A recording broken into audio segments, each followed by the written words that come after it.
A paz do Senhor a todos. É uma honra poder estar aqui mais uma vez lendo a palavra de Deus. E antes de iniciarmos a leitura de hoje, convido os irmãos a fazerem uma oração comigo. Senhor nosso Deus e nosso Pai, eu te agradeço, Senhor, por essa rica oportunidade, pela vida, Senhor, que o Senhor tem nos dado, pelas bênçãos que o Senhor tem dado não somente a mim, Pai, mas à família do pastor Wesley, meu amigo. Peço a Ti que o Senhor venha abençoá-lo e também a todos que estão nos acompanhando nesse momento, Pai. Que a Tua palavra venha falar conosco mais uma vez e nos ensina, Senhor Jesus, e encha-nos, ó Deus, com a Tua graça. Nós te agradecemos. Amém. Vamos então iniciar a leitura de hoje, a partir aqui de Marcos, capítulo de número 7. Certo dia, alguns fariseus e mestres da lei chegaram de Jerusalém para ver Jesus. Observaram que alguns dos seus discípulos comiam sua refeição com as mãos impuras, ou seja, sem lavá-las, pois todos os judeus, sobretudo os fariseus, não comem sem antes lavar cuidadosamente as mãos, como exige a tradição dos líderes religiosos. Quando chegam do mercado, não comem coisa alguma sem antes mergulhar as mãos em água. Essa é apenas uma das tradições às quais se apegam, como a lavagem de copos, jarras e janelas. Então os fariseus e mestres da lei lhe perguntaram: por que seus discípulos não seguem a tradição dos líderes religiosos? Eles comem sem antes realizar a cerimônia de lavar as mãos? Jesus respondeu: hipócritas! Isaías tinha razão quando profetizou a seu respeito, pois escreveu: este povo me honra com os lábios, mas o coração está longe de mim. Sua adoração é uma farsa, pois ensinam doutrinas humanas como se fossem mandamentos de Deus. Vocês desprezam a lei de Deus e a substituem por sua própria tradição. Disse ainda: vocês se esquivam com a habilidade da lei de Deus para se apegar à sua própria tradição. Por exemplo, Moisés deu esta lei: honre seu pai e sua mãe, e quem insultar seu pai e sua mãe será executado. Vocês, porém, ensinam que alguém pode dizer a seus pais: não posso ajudá-los? Jurei entregar como oferta a Deus aquilo que teria dado a vocês. Com isso, desobrigam as pessoas a cuidarem dos pais, anulando a palavra de Deus a fim de transmitir sua própria tradição. E esse é apenas um exemplo entre outros. Jesus chamou a multidão para perto de si e disse: ouçam todos e procurem entender. Não é o que entra no corpo que os contamina. Vocês se contaminam com o que sai do coração. Quem tem ouvidos para ouvir, ouça com atenção. Então Jesus entrou numa casa para se afastar da multidão, e seus discípulos lhe perguntaram o que ele queria dizer com a parábola que havia acabado de contar. Vocês também ainda não entendem? Perguntou. Não percebem que a comida que entra no corpo não pode contaminá-los? O alimento não vai para o coração, mas apenas passa pelo estômago e vai para o esgoto. Ao dizer isso, declarou que todo tipo de comida é aceitável. Em seguida, acrescentou: aquilo que vem de dentro é que os contamina, pois dentro do coração da pessoa vêm maus pensamentos, imoralidade sexual, roubo, homicídio, adultério, cobiça, perversidade, engano, paixões carnais, inveja, calúnias, orgulho e insensatez. Todas estas coisas desprezíveis vêm de dentro. São elas quem os contaminam. Então Jesus deixou a Galiléia e se dirigiu para o norte, para a região de Tiro. Não queria que ninguém soubesse onde ele estava hospedado, mas não foi possível manter segredo. De imediato, uma mulher que tinha ouvido falar dele veio e caiu aos seus pés. A filha dela estava possuída por um espírito imundo, e ela implorou que ele expulsasse o demônio que estava na menina. Sendo ela grega, nascida na região da Fenícia, na Síria, Jesus lhe disse: primeiro devem se alimentar os filhos. Não é certo tirar comida das crianças e jogá-la aos cachorros. Senhor, é verdade, disse a mulher. No entanto, até os cachorros debaixo da mesa comem as migalhas dos pratos dos filhos. Boa resposta, disse Jesus. Vá para casa, pois o demônio já deixou sua filha. E quando ela chegou à sua casa, sua filha estava deitada na cama e o demônio já a havia deixado. Jesus saiu de Tiro e subiu para Sidom antes de voltar ao mar da Galileia e à região das 10 cidades. Algumas pessoas lhe trouxeram um homem surdo com uma dificuldade de fala e lhe pediram que pusessem as mãos sobre ele e o curasse. Jesus o afastou da multidão para ficar a sós com ele. Pôs os dedos nos ouvidos do homem e em seguida cuspiu nos dedos e tocou a língua dele. Olhando para o céu, suspirou e disse: Efatá, que significa abra-se. No mesmo instante, o homem passou a ouvir perfeitamente. Sua língua ficou livre e ele começou a falar com clareza. Jesus ordenou à multidão que não contasse a ninguém, mas quanto mais ele os proibia, mais divulgavam o que havia acontecido. Estavam muito admirados e diziam repetidamente: tudo o que ele faz é maravilhoso. Ele até faz o surdo ouvir e o mudo falar. Marcos 8. Naqueles dias, outra grande multidão se reuniu e mais uma vez o povo ficou sem comida. Jesus chamou os discípulos e disse: Tenham compaixão dessa gente. Estão aqui comigo há 3 dias e não têm mais nada para comer. Se eu os mandar embora com fome, desmaiarão no caminho. Alguns vieram de longe. Os discípulos disseram: Como conseguiremos comida suficiente neste lugar deserto para alimentá-los? Jesus perguntou: Quantos pães vocês têm? 7, responderam eles. Então Jesus mandou todo o povo sentar-se no chão, tomou os 7 pães, agradeceu a Deus e os partiu em pedaços. Em seguida, entregou aos discípulos, que os distribuíram à multidão. Eles encontraram ainda alguns peixinhos. Jesus também os abençoou e mandou que os discípulos o distribuíssem. Todos comeram à vontade. Depois os discípulos recolheram 7 cestos grandes com as sobras. Naquele dia havia cerca de 4.000 homens na multidão. Após comerem, Jesus os mandou para casa. Em seguida entrou com os discípulos num barco e atravessou para a região de Dalmanuta. Alguns fariseus vieram ao encontro de Jesus e começaram a discutir com ele para pô-lo à prova e exigiram que ele mostrasse um sinal do céu. Ao ouvir isso, Jesus suspirou profundamente e disse: Por que este povo insiste em pedir um sinal? Eu lhes digo a verdade, não darei sinal algum aos homens dessa geração. Então ele os deixou. Entrou de volta ao barco e atravessou para o outro lado do mar. Os discípulos, porém, se esqueceram de levar comida. Tinham no barco apenas um pão. Enquanto atravessavam o mar, Jesus os advertiu: Fiquem atentos, tenham cuidado com o fermento dos fariseus e de Herodes. Os discípulos começaram a discutir entre si por que não tinham trazido pão. Ao saber do que estavam falando, Jesus disse: Por que discutem sobre a falta de pão? Ainda não sabem ou não entenderam? Seu coração está tão endurecido que não compreendem? Vocês têm olhos, mas não veem, têm ouvidos, mas não ouvem? Não se lembram de nada? Quando repartiu 5 pães entre os 5.000, quantos cestos cheios de sobra vocês recolheram? 12, responderam eles. E quando repartiu 7 pães entre os 4.000, quantos cestos cheios de sobras vocês recolheram? 7, responderam. E vocês ainda não entendem? Perguntou.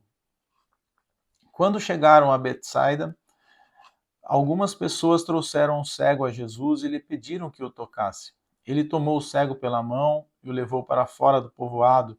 Em seguida, cuspiu nos olhos do homem, pôs as mãos sobre ele e perguntou: Vê alguma coisa? Recuperando aos poucos a vista, o homem respondeu: Vejo pessoas, mas não as enxergo claramente. Parecem árvores andando. Jesus pôs as mãos sobre os olhos do homem mais uma vez e sua visão foi completamente restaurada. Ele passou a ver tudo com nitidez. Então Jesus se despediu dele e disse: Ao voltar para casa, não entre no povoado. Jesus e seus discípulos deixaram a Galiléia e foram para os povoados perto de Cesareia de Filipe.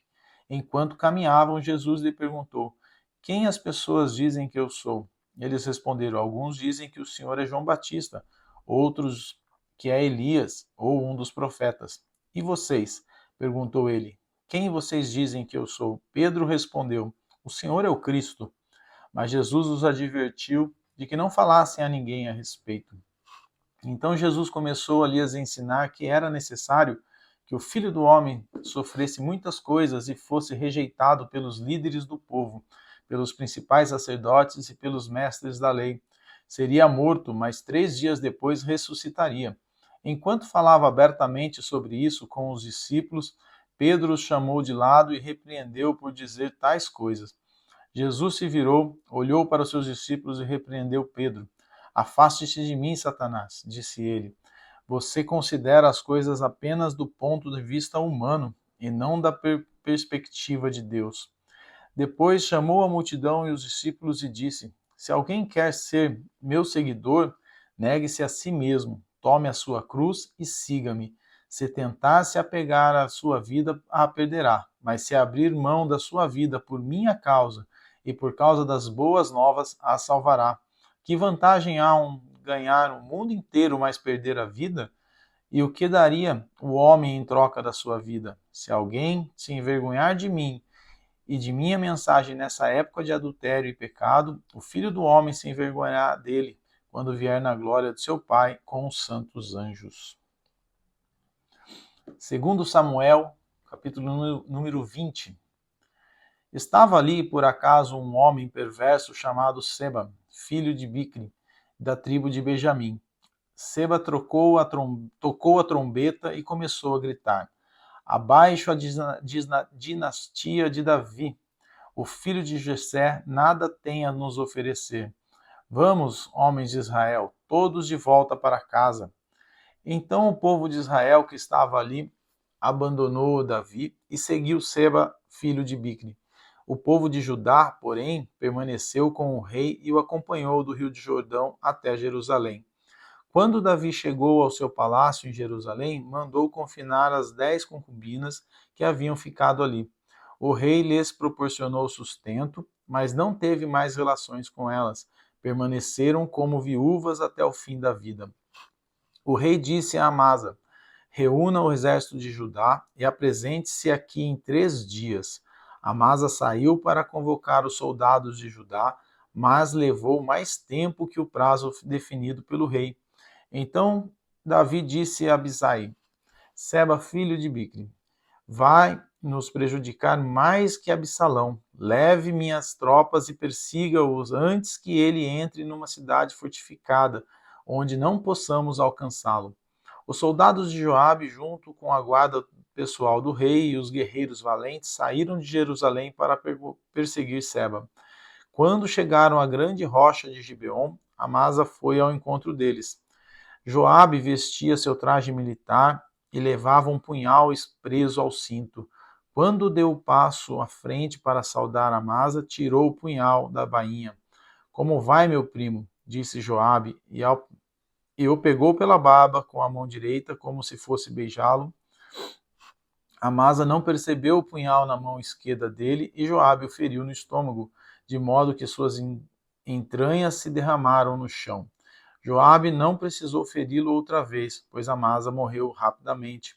Joabe e seu irmão Abisai deixaram o corpo ali e continuaram a perseguir Seba. Um dos soldados de Joabe gritou: Se estiverem ao lado de Joabe e Davi, venham e sigam Joabe.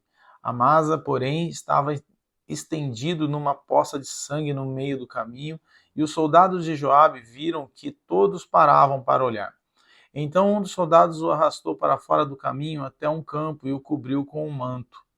Com o corpo de Amasa fora do caminho, todos seguiram Joabe em perseguição a Seba, filho de Bicri. Enquanto isso, Seba passou por todas as tribos de Israel e por fim chegou à cidade de Abel-Bet-Maaca.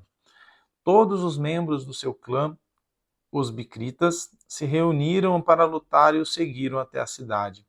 Quando os soldados de Joabe chegaram, cercaram Abel-Bet-Maaca. Cercaram Abel-Bet-Maaca. Construíram uma rampa junto às fortificações da cidade e começaram a derrubar o muro. Então uma mulher sábia da cidade gritou: Ouçam, digam a Joabe que se aproxime, pois desejo falar com ele. Quando ele se aproximou, a mulher perguntou: O senhor é Joabe? Sim, sou eu, respondeu ele. Então ela disse: Ouça sua serva com atenção.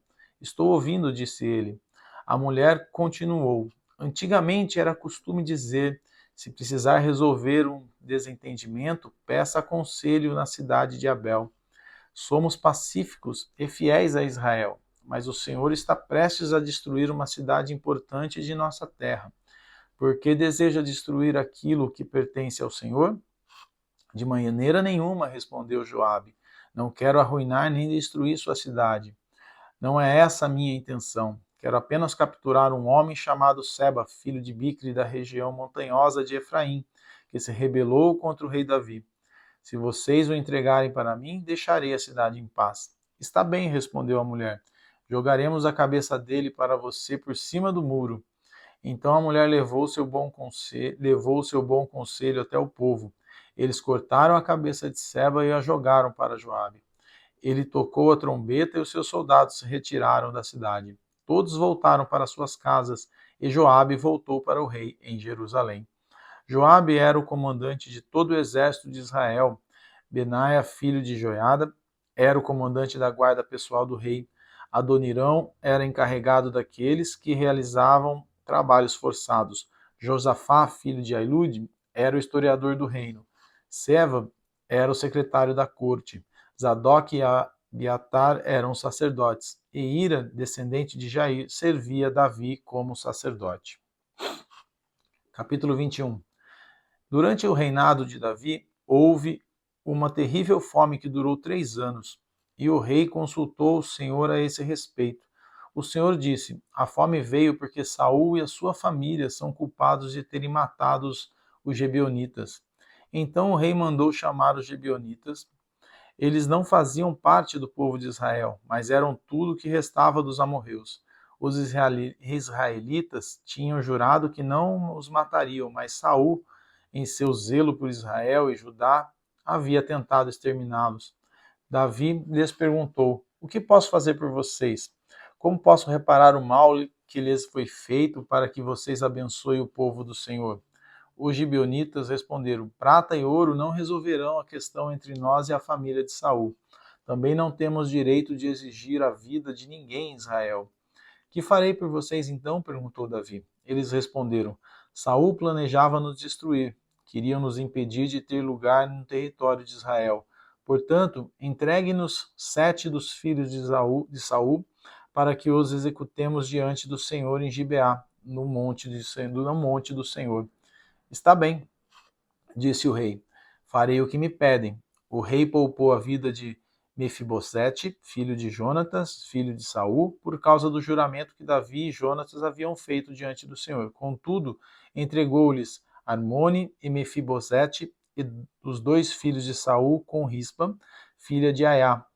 Também entregou-lhes os 5 filhos de Merabe, filha de Saul, esposa de Adriel, filho de Barzilai, de Meolá.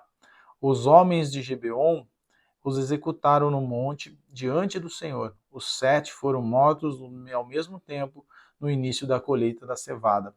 Então Rispa, filha de Aiá, estendeu um pano de saco sobre a rocha e ficou ali todo o período da colheita. Não deixou que as aves de rapina despedaçassem os corpos deles durante o dia e impediu os animais selvagens de devorarem durante a noite.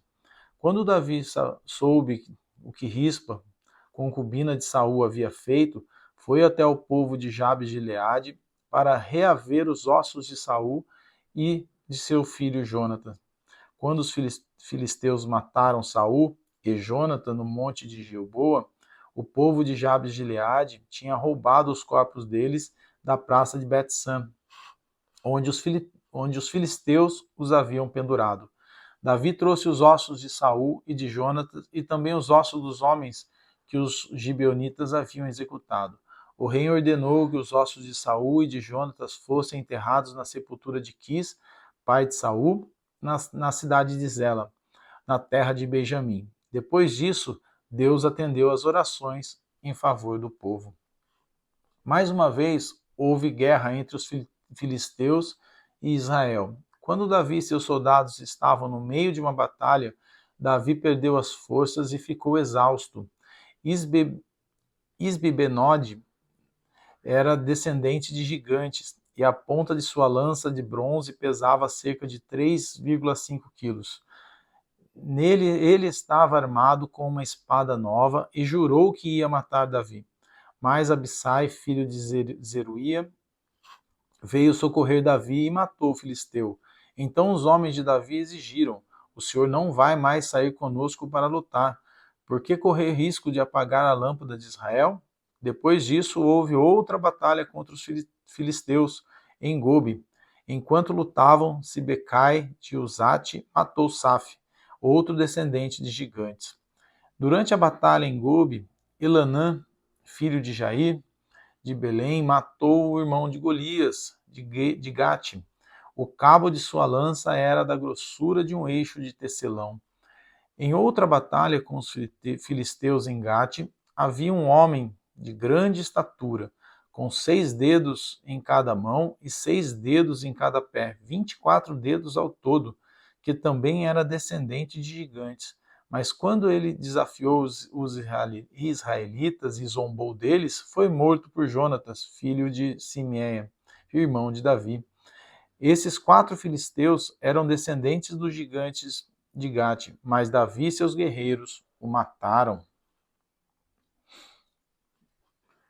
Davi entoou esta canção ao Senhor no dia em que o Senhor o livrou de todos os seus inimigos e de Saul, e assim cantou.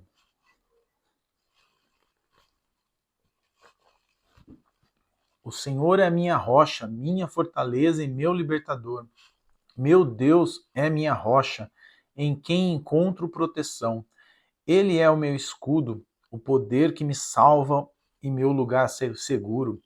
Ele é meu refúgio, meu salvador, aquele que me livra da violência. Clamei ao Senhor, que é digno de louvor, e ele me livrou de meus inimigos. As ondas da morte me cercaram, torrentes de destruição caíram sobre mim. A sepultura me envolveu em seus laços, a morte pôs uma armadilha em meu caminho. Em minha aflição clamei ao Senhor, sim, clamei a Deus por socorro. Do seu santuário ele me ouviu, o meu clamor chegou aos seus ouvidos. A terra se abalou e estremeceu, tremeram os alicerces dos céus, agitaram-se por causa da sua ira. De suas narinas saiu fumaça, de sua boca fogo consumidor, brasas vivas saíram dele. Ele abriu os céus e desceu com nuvens escuras de tempestade sob os pés. Montado num querubim, pairava sobre as asas do vento. Envolveu-se num manto de escuridão em densas nuvens de chuva. Um clarão resplandeceu ao seu redor e dele saíram brasas vivas. O Senhor trovejou dos céus, a voz do Altíssimo ressoou. Atirou flechas e dispersou seus inimigos, lançou raios e os fez fugir em confusão. Então, por ordem do Senhor, com o forte sopro de suas narinas, o fundo do mar apareceu e os alicerces da terra ficaram expostos. Dos céus estendeu a mão e me resgatou, tirou-me de águas profundas, livrou-me de inimigos poderosos, dos que me odiavam e eram fortes demais para mim. Quando eu estava angustiado, eles me atacaram, mas o Senhor me sustentou. Ele me levou a um lugar seguro e me livrou porque se agrada de mim. O Senhor me recompensou por minha justiça, por causa da minha inocência me restaurou, pois guardei os caminhos do Senhor, não me afastei de Deus para seguir o mal, cumpri todos os seus estatutos e nunca abandonei seus decretos. Sou inculpável diante de Deus do pecado que me guardei. O Senhor me recompensou por minha justiça, ele viu minha inocência. Aos fiéis te mostras fiel, e aos íntegros mostra integridade. Aos puros te mostras puro, mas aos perversos te mostras astuto. Livra os humildes, mas teus olhos observam os orgulhosos, e tu os humilhas. Ó Senhor, tu és minha lâmpada. Ó Senhor, o Senhor ilumina a minha escuridão. Com tua força posso atacar qualquer exército com o meu Deus. Posso saltar qualquer muralha. O caminho de Deus é perfeito. As promessas do Senhor sempre se cumprem. Ele é escudo para todos que nele se refugiam. Pois quem é Deus, senão o Senhor? Quem é rocha firme, senão o nosso Deus? Deus é minha fortaleza inabalável e remove os obstáculos do meu caminho. Torna meus pés ágeis os, de, como os da corça e me sustenta quando ando pelos montes. Treina minhas mãos para a batalha e fortalece meus braços para vergar o arco de bronze. Tu me deste teu escudo de vitória, teu socorro me engrandece. Abriste um caminho largo para os meus pés, de modo que não vacilem. Persegui meus inimigos e os destruí. Não retornei enquanto não foram derrotados. Acabei com eles e os feri até que não pudessem se levantar. Caíram diante dos meus pés. Tu me armaste fortemente para a batalha, ajoelhaste meus inimigos diante de mim. Puseste o pescoço deles sob os meus pés, destruí todos os que me odiavam. Procuraram ajuda, mas ninguém os socorreu. Clamaram ao Senhor, mas ele não respondeu. Eu os moí tão fino como o pó da terra. Eu os esmaguei e os pisoteei como a lama das ruas. Tu me livraste dos meus acusadores e me preservaste como governante de nações. Povos que eu não conhecia agora me servem. Nações estrangeiras se encolhem diante de mim. Rende-se assim que ouvem sobre os meus feitos. Todos eles perdem a coragem e, tremendo, saem das suas fortalezas. O Senhor vive, louvada seja minha rocha. Exaltado seja Deus, a rocha da minha salvação. Ele é o Deus que se vinga dos que me fazem o mal, sujeita as nações ao meu poder e me livra de meus adversários. Tu me mantens em segurança, fora do alcance de meus inimigos, de homens violentos me livras. Por isso, ó Senhor, te louvarei entre as nações. Sim, cantarei louvores ao teu nome. Concedes grandes vitórias ao teu rei e mostra amor por teu ungido, por Davi e todos os seus descendentes para sempre. Amém. Glória a Deus. Aleluia, Jesus. Capítulo 23. Estas são as últimas palavras de Davi. Isto é o que diz Davi, filho de Jessé. Davi, que foi tão exaltado, Davi, o homem ungido pelo Deus de Jacó, Davi, o amável salmista de Israel.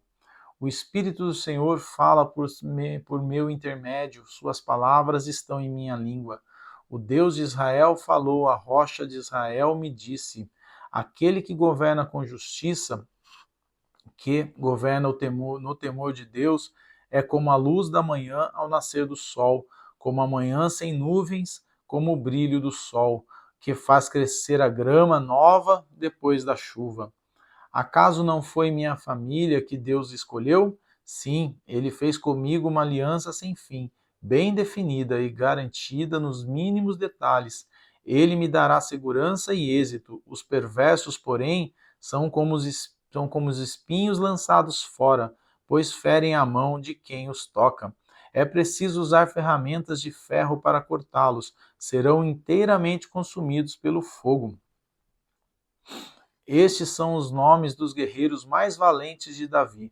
O primeiro era Jabezão, o Aquimonita, líder dos três, isto é, dos três guerreiros mais valentes dentre os soldados de Davi.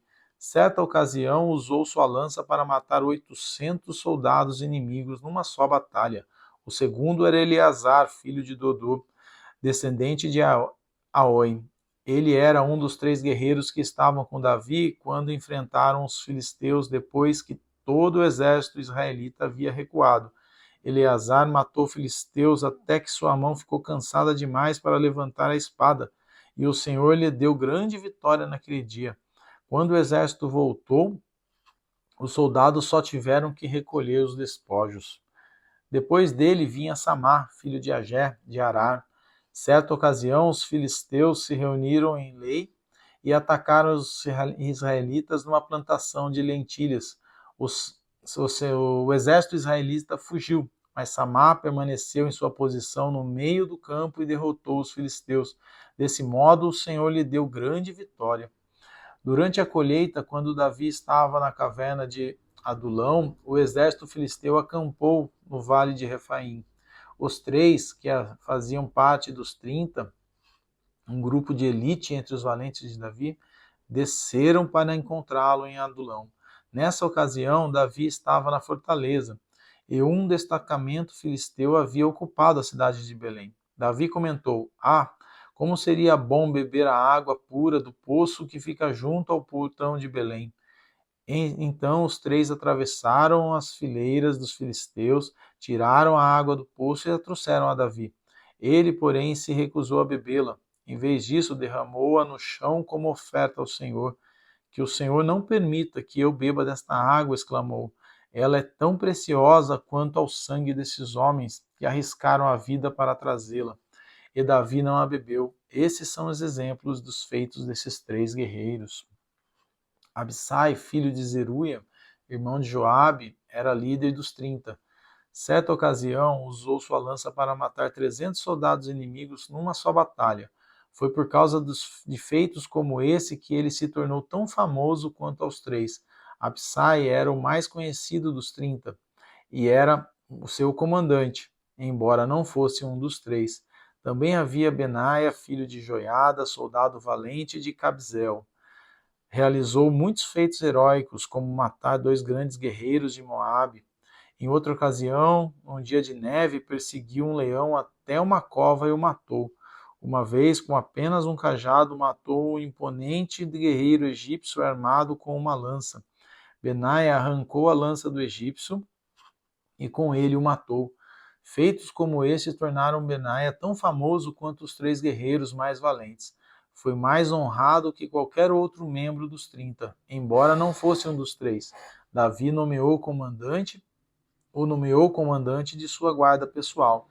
Entre os 30 estavam Azael, irmão de Joabe, Elanã, filho de Dodô de Belém, Samá de Herode, Élica de Herode, Elis de Pelon, Ira, filho de Iquis de Tecoa, Abiezer de Anatote, Sibecai de Uzate, Zalmon de Aoi, Maarai de Netofate, Eled, filho de Baaná de Netofate, Itai, filho de Ribai de Gibeá, da terra de Benjamim, Benaiá de Piratom, Urai de Naal-Gaás, Abi-Albon de Albate, Asmavete de Baurim, Eliaba de Saalbon, os filhos de Jacém, Jonatas, filho de Sage de Arar, Aião, filho de Sarar de Arar, Elifalete, filho de Asbai de Maaca,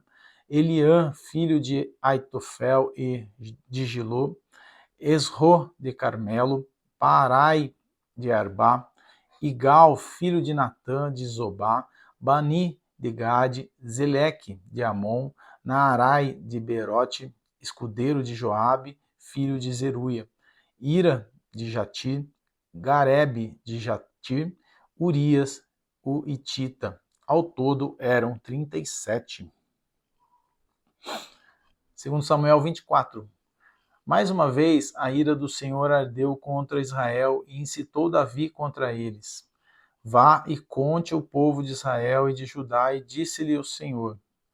Então o rei disse a Joabe, comandante de seu exército, faça uma contagem de todas as tribos de Israel, desde Dan ao norte até Berseba ao sul, para que eu saiba o número exato do povo.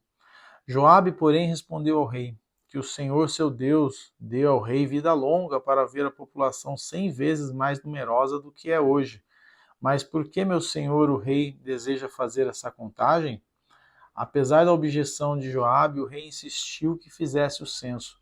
Então Joabe e os comandantes dos exércitos saíram para contar o povo de Israel. Primeiro atravessaram o Jordão e acamparam em Aroer, ao sul da cidade, no meio do vale de Gade. Em seguida foram a Jazer, depois a Gileade, na terra de Atim-Otsi, e Dan-Jaã, e deram a volta para Sidom. Então chegaram à fortaleza de Tiro e todas as cidades dos heveus e dos cananeus. Por fim dirigiram-se ao sul de Judá até Berseba. Tendo percorrido toda a terra em 9 meses e 20 dias, voltaram para Jerusalém. Joabe informou ao rei o total da contagem. Havia em Israel 800.000 homens aptos para irem à guerra, que sabiam manejar a espada, e em Judá haviam 500.000. Depois que Davi fez o censo, sua consciência começou a incomodá-lo. Ele disse ao Senhor: pequei grandemente ao fazer essa contagem. Perdoe meu pecado, ó Senhor, pois cometi uma insensatez. Na manhã seguinte, a palavra do Senhor veio ao profeta Gade, vidente de Davi. Esta foi a mensagem: vá e diga a Davi que assim diz o Senhor: darei a você 3 opções. Escolha um destes castigos e eu aplicarei a você. Gade foi a Davi e lhe perguntou: qual destas opções você escolhe? Qual dessas opções você escolhe? 3 anos de fome por toda a terra, 3 meses fugindo de seus inimigos, ou 3 dias de praga intensa por toda a terra? Pense bem e decida o que devo responder àquele que me enviou. Não tenho para onde correr nessa situação, respondeu a Davi a Gade, mas a melhor é cair nas mãos do Senhor, pois sua misericórdia é grande, que eu não caia na mão dos homens. Então, naquele dia, o Senhor enviou sobre Israel uma praga que durou o tempo determinado. Morreram 70.000 pessoas em todo Israel, desde Dan ao norte até Berseba ao sul.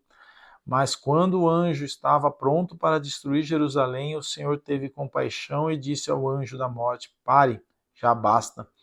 Naquele momento, o anjo do Senhor estava perto da eira de Araúna, o Jebuseu.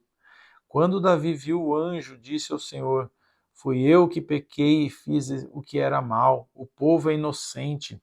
O que fizeram? Que a tua ira caia sobre mim e minha família. Naquele dia, Gade foi ao Davi e disse: vá e construa um altar para o Senhor na eira de Araúna, o Jebuseu. Então Davi subiu até lá para cumprir a ordem do Senhor. Quando Araúna viu o rei e seu servo se aproximando, saiu e curvou-se diante do rei com o rosto no chão. Por que, meu senhor, o rei veio aqui? Perguntou Araúna. Davi respondeu: vim comprar sua eira e construir nela um altar para o Senhor, a fim de que ele faça cessar a praga. Pode ficar com a eira, meu senhor, ó rei, disse Araúna. Use-a como lhe parecer melhor. Aqui estão os bois para o holocausto, e o Senhor pode usar as tábuas de trilhar e as cangas dos bois como lenha para o fogo do altar. Eu lhe darei tudo, ó rei, e que o Senhor, seu Deus, aceite esse sacrifício. O rei respondeu Araúna: não, faço questão de pagar por tudo. Não apresentarei ao Senhor, meu Deus, holocaustos que nada me custaram. Então Davi pagou 50 peças de pratas pela eira e pelos bois. Davi construiu ali um altar ao Senhor e ofereceu holocaustos e ofertas de paz. O Senhor respondeu a sua oração em favor da terra e a praga sobre Israel cessou. O Senhor revelou, vamos ler Oséias 1, Oséias capítulo 1, irmãos. O Senhor revelou esta mensagem a Oséias, filho de Beri, durante anos em que Uzias, Jotão, Acás e Ezequias eram reis de Judá, e Jeroboão, filho de Jeós, que era rei de Israel. Quando o rei começou a falar a Israel por meio de Oséias, disse-lhe: vá e case com uma prostituta, para que os filhos dela sejam concebidos em prostituição. Isto mostrará como Israel agiu como prostituta ao afastar-se do Senhor. Então Oséias se casou com Gomer, filha de Diblaim. Ela ficou grávida e deu filho a Oséias. E o Senhor disse: dê à criança o nome de Jezreel. Deus semeia, pois estou prestes a castigar a dinastia do rei Jeú para vingar os homicídios que ele cometeu em Jezreel. Sim, acabarei com o reino de Israel. Nesse dia destruirei seu poder militar no vale de Jezreel. Pouco tempo depois, Gomer engravidou novamente e deu à luz a uma filha. O Senhor disse a Oséias: dê a sua filha o nome de Loruama, não amada, pois não mostrarei mais amor ao povo de Israel, nem lhe perdoarei. Contudo, mostrarei amor ao povo de Judá. Eu, o Senhor seu Deus, os livrarei de seus inimigos, não com armas e exércitos, nem com cavalos e carros de guerra, mas por meu poder. Depois de Gomer ter desmamado Lo-ruamã, ficou grávida mais uma vez e deu à luz outro filho. E o Senhor disse: dê-lhe o nome de Lo-ami, não meu povo, pois Israel não é meu povo, e eu não sou seu Deus. Virá o tempo, porém, em que o povo de Israel se tornará como a areia à beira do mar, que não se pode contar. Então, no lugar onde lhes foi dito, vocês não são meu povo, se dirá. Vocês são filhos do Deus vivo. Nesse tempo, o povo de Judá e o povo de Israel se unirão, escolherão para si um só líder e voltarão juntos do exílio. Que grande dia será o dia em que Deus semear o seu povo novamente em sua terra. Nesse dia vocês chamarão seus irmãos de Ami, meu povo, e chamarão suas irmãs de Ruama, minhas amadas. Apresentem acusações contra sua mãe, pois ela já não é minha esposa, e eu já não sou seu marido. Digam-lhe que remova do rosto a maquiagem de prostituta e que tire as roupas que deixam os seios à mostra. Do contrário, eu a deixarei nua, como no dia em que nasceu. Permitirei que morra de sede, como numa terra seca e desolada. E não amarei seus filhos, pois foram concebidos em prostituição. Sua mãe é uma prostituta indecente que engravidou de forma vergonhosa, disse. Irei atrás de outros amantes e me venderei a eles em troca de comida e água, em troca de roupas de lã e de linho e em troca de azeite e bebidas. Por isso a cercarei com espinheiros, levantarei um muro à frente dela para fazê-la se perder em seu caminho. Quando correr atrás de seus amantes, não os alcançará. Procurará por eles, mas não os encontrará. Então pensará: voltarei para o meu marido, pois com ele estava melhor que agora. Ela não entende que tudo que tem foi dado por mim: o trigo, o vinho novo, o azeite. Dei-lhe até mesmo prata e ouro, mas ela ofereceu meus presentes a Baal. Agora, porém, tomarei de volta o trigo e o vinho que lhe providenciei a cada colheita, tomarei as roupas de lã e de linho que lhes dei para cobrir sua nudez, e a deixarei nua em público, à vista de todos os seus amantes. Ninguém será capaz de livrá-la de minhas mãos. Acabarei com suas celebrações, com suas festas de lua nova e seus sábados, com todos os seus feriados. Destruirei suas videiras e figueiras que ela diz ter recebido de seus amantes. Farei que se tornem densos matagais onde animais selvagens comerão os frutos. Eu a castigarei por todas as vezes que queimou incenso e as suas imagens de Baal, que colocou brincos e joias e saiu atrás de seus amantes, mas se esqueceu de mim, diz o Senhor. Contudo, eu a conquistarei de volta ao deserto, a levarei e lhe falarei com carinho. Devolverei suas videiras e transformarei o vale de Acor numa porta de esperança. Ela se entregará a mim, como fez há muito tempo, quando era jovem, quando eu a libertei da escravidão no Egito. Nesse dia, diz o Senhor, você me chamará de meu marido e não de meu senhor. Limparei de seus lábios os nomes de Baal e você nunca mais os pronunciará. Nesse dia farei uma aliança com todos os animais selvagens, com as aves dos céus e com todos os animais que rastejam pelo chão, para que não lhe façam mal. Removerei da terra todas as armas de guerra, as espadas, os arcos, para que você viva em paz e segurança. Eu me casarei com você para sempre, e lhe mostrarei retidão e justiça, amor e compaixão. Serei fiel a você e a tornarei minha, e você conhecerá a mim, o Senhor. Naquele dia eu responderei, diz o Senhor, responderei aos céus, e os céus responderão à terra. A terra responderá aos clamores de trigo, das videiras e das oliveiras, e eles, por sua vez, responderão: Deus semeia. Então semearei uma safra de israelitas e os farei crescer para mim mesmo. Mostrarei meu amor e por aquelas que chamei não amada, e aqueles que chamei não meu povo direi: agora vocês são meu povo, e eles responderão: tu és nosso Deus. Oséias 3. Então o Senhor me disse: vá e ame a sua esposa outra vez, embora ela cometa adultério com um amante. Isto mostrará que o Senhor ainda ama Israel, ainda que o povo tenha se voltado para outros deuses e sinta prazer em lhes trazer ofertas. Assim eu a comprei de volta por 15 peças de prata, um barril grande de cevada e um odre de vinho. Então eu lhe disse: você viverá em minha casa por muitos dias e deixará de se prostituir. Durante esse tempo, não terá relações sexuais com ninguém e eu também esperarei por você.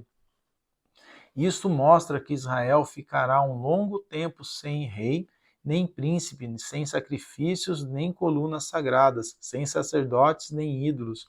Depois disso, porém, o povo retornará e buscará o Senhor seu Deus e os descendentes de Davi, seu rei. Naquele tempo tremerão em reverência ao Senhor e à sua bondade. Amém, meus irmãos. Que Deus os abençoe.